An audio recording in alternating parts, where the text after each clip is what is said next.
Welcome to Story Quest. Today, I will be reading Little Woman, Chapter 27, Part 2. You can do better than this, Joe. Aim at the highest, and never mind the money. I think the money is the best part of it. What will you do with such a fortune? Asked Amy, regarding the magic slip of paper. I sent Beth and Mother to the seaside for a month or two, answered Joe promptly.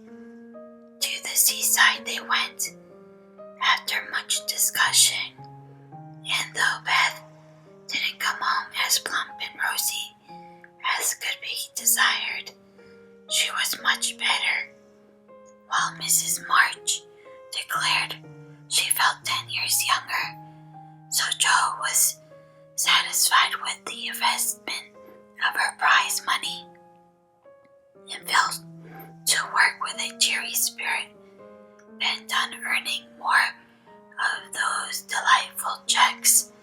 She did earn several that year and began to feel herself a power in the house, for by the pen her rubbish turned into comforts for them all. The Duke's daughter paid the butcher's bill. A phantom man put down a new carpet. And the curse of the coffin trees proved the blessing of the Marches in the way of groceries and gowns. Wealth is certainly a most desirable thing, but poverty has its sunny side, and one of the sweet uses of adversity is the genuine satisfaction which comes from hearty work of head or hand into the inspiration of necessity. We owe half the wise, beautiful, and useful blessings of the world. Joe enjoyed a taste of this satisfaction and ceased to envy richer girls, taking great comfort in the knowledge that she could supply her own wants and need ask no one for a penny. Little notice was taken of her stories, but they found a market, and encouraged by this fact, she resolved to make a bold stroke for fame and fortune. Having copied her novel for the 4th time, read it to all her confidential friends, and submitted with fear and trembling to 3 publishers, she at least disposed of it, on condition that she would cut it down 1/3 and omit all the parts which she particularly admired. Now I must either bundle it back into my tin kitchen to mold, pay for printing it myself, or chop it up to suit purchasers, and get what I can for it. Fame is a very good thing to have in the house, but cash is more convenient, so I wish to take the sense of the meeting on this important subject, said Joe, calling a family council. Don't spoil your book, my girl, for there is more in it than you know, and the idea is well worked out. Let it wait and ripen, was her father's advice, and he practiced what he preached, having waited patiently 30 years for fruit of his own to ripen, and being in no haste to gather it, even now, when it was sweet and mellow. It seemed to me that Joe will profit more by taking the trial than by waiting, said Mrs. March. Criticism is the best test for such work, for it will show her both unsuspected merits and faults, and help her do better next time. We are too partial, but the praise and blame of outsiders will prove useful even if she gets but little money. Yes, said Joe, knitting her brows. That's just it. I've been fussing over things so long,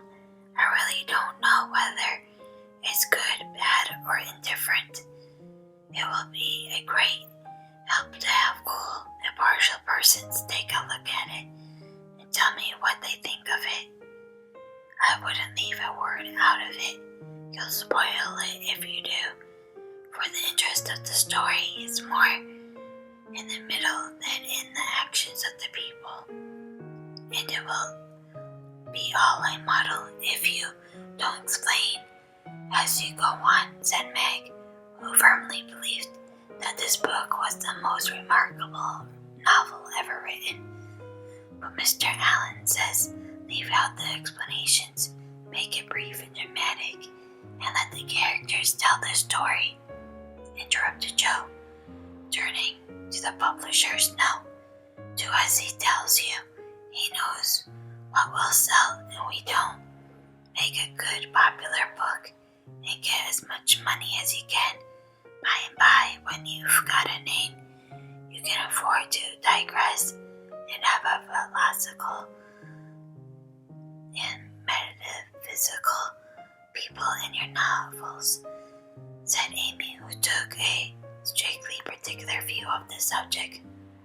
Well, said Joe, laughing, if my people are philosophical and metaphysical, it isn't my fault, for I know nothing about such things, except what I hear Father say sometimes. If I've got some of his wise ideas jumbled up with my romance, so much better for me. Now, Beth, what do you say?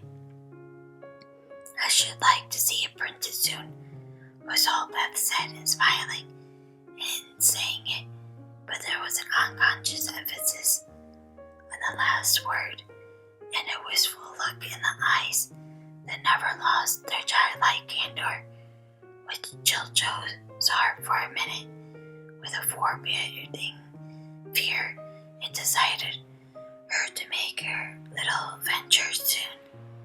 Soon, the Spartan furnace, the young Athorus, laid her firstborn on her table, chopped it up ruthlessly as any ogre. In the hope of pleasing everyone, she took everyone's advice, and like the old man and his donkey in the fable, suited nobody. Her father liked the metaphysical streak, which had unconsciously got into it, so that allows to remain, though she had her doubts about it. Her mother thought that there was a trifle too much description, how therefore it came, and with it many necessary links in the story. Meg admired the tragedy, so Joe piled up the agony to suit her, while Amy objected to the fun, and with the best intentions in life, Joe quenched the spiritly scenes which relieved the somber character of the story. Then, to complicate the ruin, she cut it down 1/3 and confidently sent the poor little romance, like a picked robin, out into the busy world to try its fate. Well, it was printed, and she got $300 for it. Likewise, plenty of praise and blame, both so much greater than she expected, that she was thrown into a state of bewilderment, from which it took her some time to recover. You said, Mother, that criticism would help me, but how can it, when it's so contradictory that I don't know whether I've written a promising book or broken all the 10 Commandments, cried poor Joe, turning over a heap of notices, the perusal of which fills her with pride and joy 1 minute, wrath and dismay the next.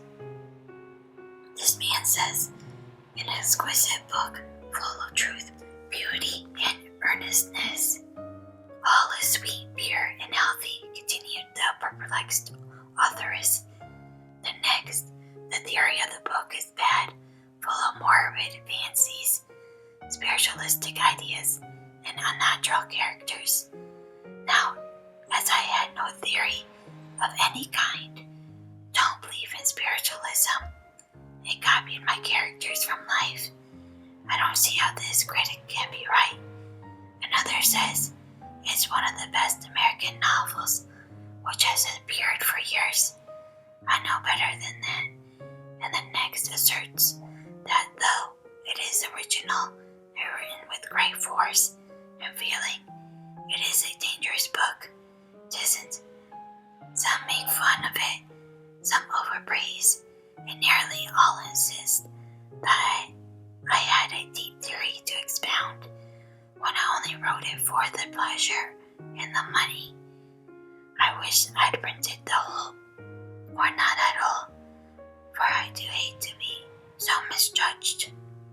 Her family and friends administered comfort and condemnation liberally, yet it was hard time for sensitive, high-spirited Jo, who meant so well and had apparently done so ill, but it did her good, for those whose opinion had real value gave her the criticism which is an author's best education, and when the first soreness was over, she could laugh at her poor little book, yet believe in it still, and feel herself the wiser and stronger for the buffeting she had received.